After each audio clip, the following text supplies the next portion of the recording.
Assalamualaikum warahmatullahi wabarakatuh. Alhamdulillahillazi ja'alal qalama lil kitabah wal kitaba lil qiraah wal qiraah lil ma'rifah wal ma'rifah lil ibadah wal ibadah lillahi ta'ala. Alhamdulillah, semoga kita sehat selalu. Pada hari ini kita akan mempelajari tentang khutbah tabligh dakwah, yang dimana semua itu terangkum dalam materi yang berjudul sampaikan dariku walau satu ayat. Seperti hadis Nabi, balighu anni walau ayat. Sampaikan dariku walau satu ayat. Nah, kita memasuki tentang khutbah. Apa itu khutbah? Apa itu khutbah? Khutbah berasal dari kata khotoba yakhtubu khutbatah, bermakna memberi nasihat dalam kegiatan ibadah, seperti pada sholat Jumat, Idul Fitri, Idul Adha, dan lain-lain. Nah, menurut istilah, khutbah berarti kegiatan ceramah kepada sejumlah orang Islam dengan syarat dan rukun tertentu yang berkaitan langsung dengan keabsahan atau kesunahan ibadah. Nah, tentu ketentuan khutbah. Khutbah mempunyai ketentuan-ketentuan. Yang pertama yaitu syarat khatib. Ada Islam, baligh, berakal sehat, mengetahui ilmu agama. Yang kedua, syarat dua khutbah.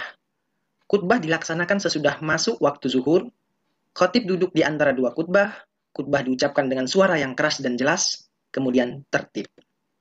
Yang ketiga, rukun khutbah, yaitu membaca hamdalah, membaca syahadatain, membaca sholawat, berwasiat takwa, membaca ayat Al-Quran pada salah satu khutbah, lalu berdoa pada khutbah kedua. Kemudian yang keempat yaitu sunnah khutbah.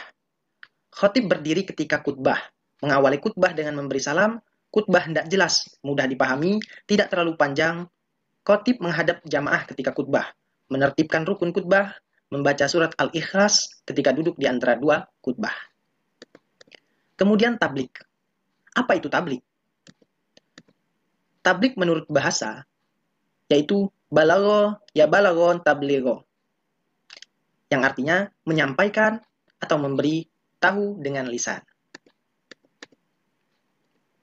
Tabligh menurut istilah yaitu kegiatan menyampaikan pesan Allah Subhanahu wa Ta'ala secara lisan kepada satu orang Islam atau lebih untuk diketahui dan diamalkan isinya.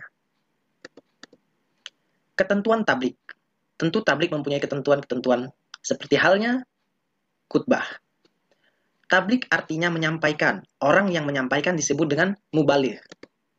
Nah, syarat seorang menjadi mubaligh, yang pertama yaitu Islam, yang kedua baligh, dan yang ketiga berakal, kemudian orang tersebut mendalami ajaran Islam. Kemudian etika dalam menyampaikan tabligh. Yang pertama, bersikap lemah lembut, tidak kasar dan tidak merusak. Yang kedua, menggunakan bahasa yang mudah dimengerti. Yang ketiga, menggunakan musyawarah dan berdiskusi untuk memperoleh kesepakatan bersama. Yang keempat, materi dakwah yang disampaikan harus mempunyai dasar hukum yang kuat dan jelas sumbernya. Yang kelima, menyampaikan dengan ikhlas dan sabar, sesuai dengan kondisi psikologis dan sosiologis para pendengarnya atau penerimanya. Kemudian, tidak menghasut orang lain untuk bermusuhan, merusak, berselisih, dan mencari-cari kesalahan orang lain. Kemudian dakwah. Dakwah menurut bahasa, yaitu da'a yad'u dakwah, yang berarti memanggil, menyeru, mengajak kepada sesuatu hal.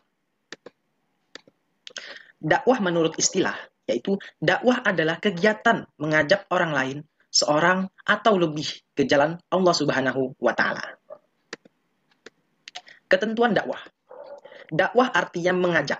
Orang yang melaksanakan dakwah disebut da'i. Cara dakwah. Dakwah bil lisan. Dakwah dengan lisan. Dakwah bil qalam. Dakwah dengan tulisan. Dakwah bil hal. Dakwah dengan perbuatan. Syarat da'i. Yang pertama, agamanya harus Islam. Yang kedua, baligh. Yang ketiga, berakal.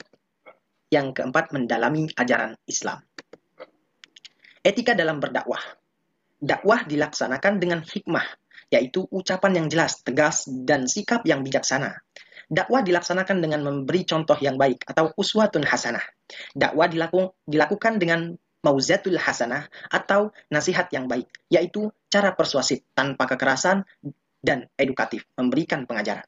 Dakwah dilakukan dengan mujadalah, yaitu diskusi atau tukar pikiran yang berjalan dengan cara dinamis dan santun, serta menghargai pendapat orang lain. Sedikit pesan, yaitu orang cerdas tidak bakal menyombongkan diri, sebab ingin semakin belajar. Sedangkan yang sedikit ilmu hanya tidak sedikit bicara, serta malas belajar.